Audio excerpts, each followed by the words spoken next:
This is Umar Ahmed for IFL TV, proudly sponsored by Everlast. I see Johnny Nelson drinking a Wow Hydrate. I didn't know we started. We have started. All right, we're on. What's up, stranger? Stranger, yeah. Where have you been, Johnny? What's been happening? What? The world's shut down for a couple of years, that's all. Now we're just back in the mix again.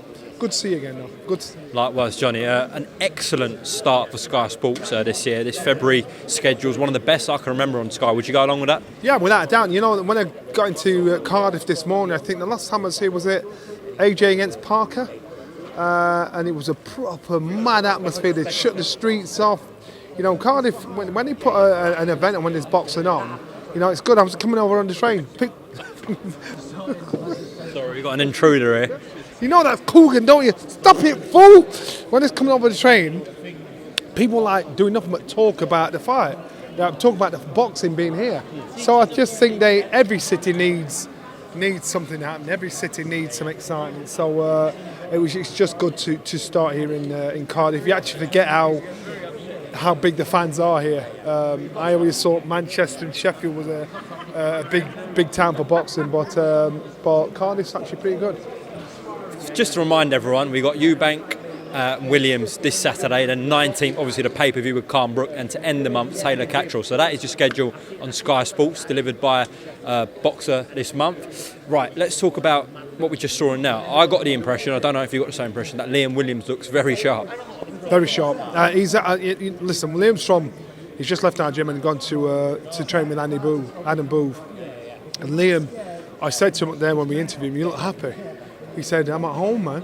These are my people, you know. He can't come to Cardiff and try and lay the law down here. And I actually like that arrogance about him. So if you're ever going to box to the best of your ability, if you're ever going to put on a show, and if you're ever going to get success, and if you've done everything right, then it's going to come this Saturday. And I think Boxer have done an amazing job in actually getting this fight on, putting such a wicked build together, and I'm looking forward to it. I think Liam is really up for it. I think Eubank is up for it as well. It's a matter of styles clashing, and if Liam can talk Chris into fighting his sort of fight, then it's the worst thing Chris can do. I think Chris should stick to his game plan, listen to Roy, box fight. Then the fight will turn out how it should do. If he stands there and tries to toe-to-toe him, he shouldn't do it. Do you read it as a 50-50 fight going into it? What's Spencer laughing at? Thinks I'm old. Do I what? Well, do you read it as a 50-50 fight going into this? Depends on the attitude of both fighters coming through. Depends on them both coming through. That's what it's all about.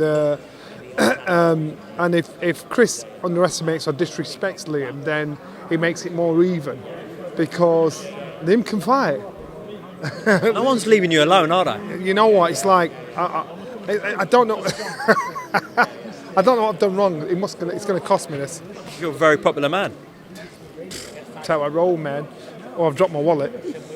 So it depends on both fighters' attitudes, you believe? Yeah, attitudes, yeah. Liam's hungry for it, and Liam realistically thinks, I've got to deal with this man. One, I want what he's got. Two, I want to make sure I've still got options in my boxing career, because remember, he boxed Andrade, now he's boxing Eubank, who everybody's talking about. He beats him, the world opens up again for him. For Eubank, he's trying to say to everybody, look, I'm a world-class fighter. I'm just an unofficial world champion. So he's got things to prove here as well. We should find out this Saturday night live on Sky Sports. It's great to be back.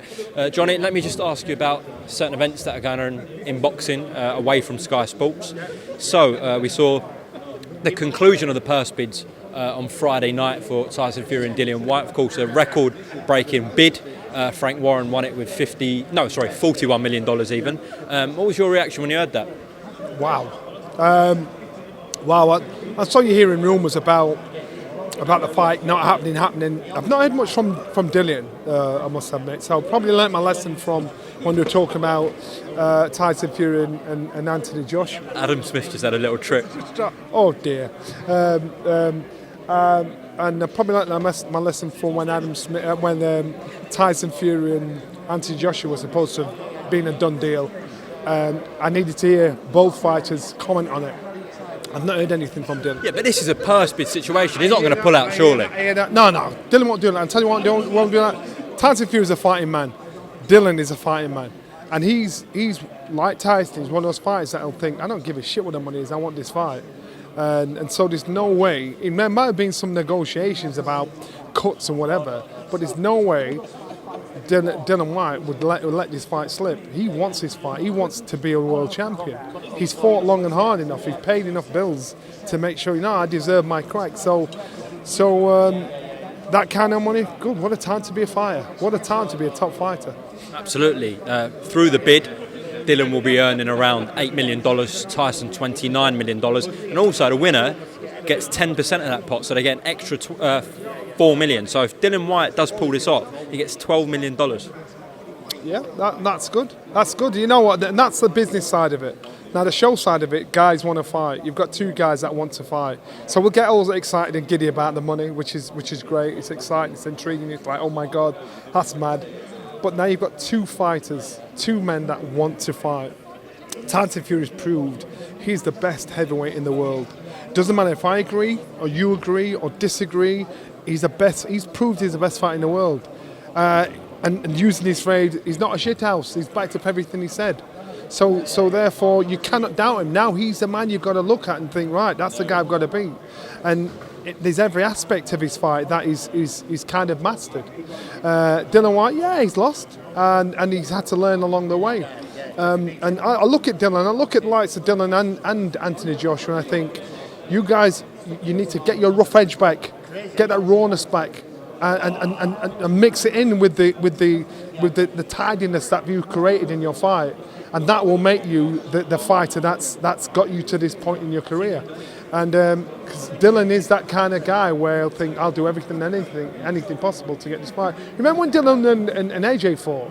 You got two raw, rough edge fighters there that were bang on it. They were boxing, they were fighting, they were boxing. Those fighters need to come back. Those fighters need to be the ones that turn up when fighting Tyson Fury, because Tyson Fury is that kind of fighter.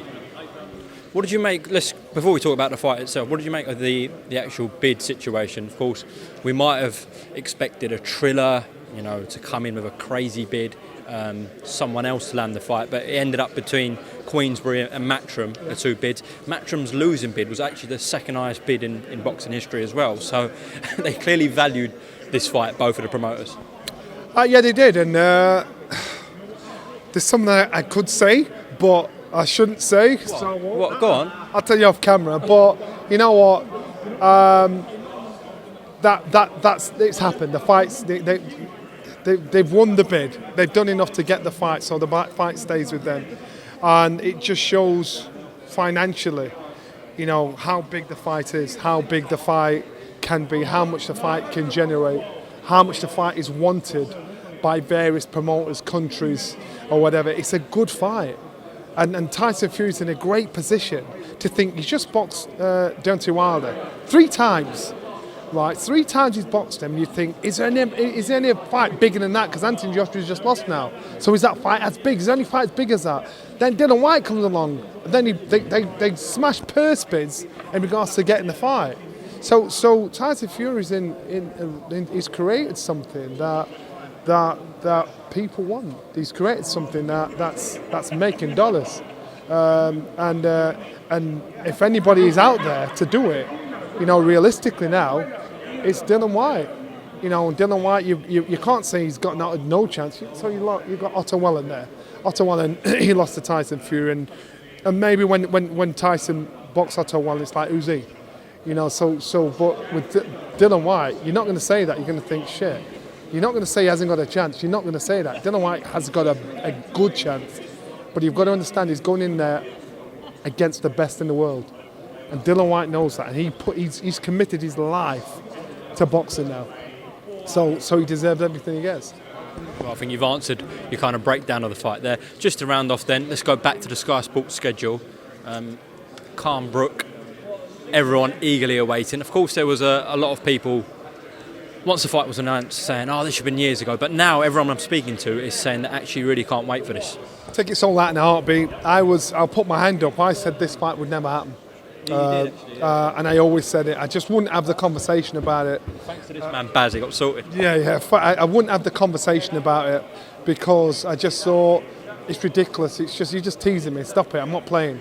So now this fight's on. Even Kel yesterday said we got 2 weeks to go. I still think this man's going to pull out. And so I'm thinking, Kel, don't say that, man, because I've fooled myself to drag myself into it again. So now the fight's on. You look at what both fighters have got. It doesn't matter if the fight should have happened 10 years ago. Both fighters are still at the same stage in their career as each other, should I say. So whatever each fighter's got left, they're at that stage in their career. So I think it's a good fight. As I said, tickets sold out in a heartbeat. One has the speed, as an Amir Khan, and I'll say is that he's the fastest fighter I have ever seen in my life. And one has excellent timing and the chin, as in Kell Brook.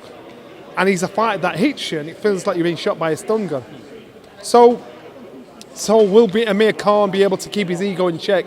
And if he gets a good shot off, slow down, take his time, take it steady? No, he won't, because we've seen before, when he should back off, he boom, gets knocked out. So now it's about complete control, which I don't think Amir will have. And the reason why I say that is because this is personal. These guys, no matter what they're doing, don't like each other. And I'm quite sure come fight week, it's going to get nastier. So to me, it's a good fight at the right time. It's a good fight. And the week after, just to round off this interview, we get the first time ever an undisputed clash between two Brits. Josh Taylor back on Sky Sports in a mandatory fight against Jack Catterall. It's going to be a raucous atmosphere up in Glasgow. Yes, it is. I think Josh Taylor, I'm a massive fan of Josh. I think he's grown on me. I think Josh is the best fighter in the world. I think Josh Taylor, he's a no-nonsense kind of guy. And Catterall is thinking, I'll do you. I know what I can do. Well, we did, our gloves are off. And these guys, I'm telling you now, they're very professional. They'll say, matter of fact, I'm going to knock you out, don't you? And it's not bravado. It's not BS. It's for real. And Jack Catterall believes he's technically the better boxer out of the two of them. So is he trying to get under Taylor's skin? To drag him in, to make him stand there and try and have a toe-to-toe with him? You don't know, but either way, I think we've got lined up 3 good fights that people in Cardiff, people in Manchester, people in Glasgow are going to get value for money. They're going to get exactly what they want. When we bring in ringside back? Yeah, don't be surprised. Be careful. You tease, Johnny. Listen, Johnny, thank you very much for your time here in Cardiff. No doubt I'll speak to you tomorrow. Sure. And Saturday night can't come any quicker. Eubank Jr. with Liam Williams live on Sky Sports. Sweet.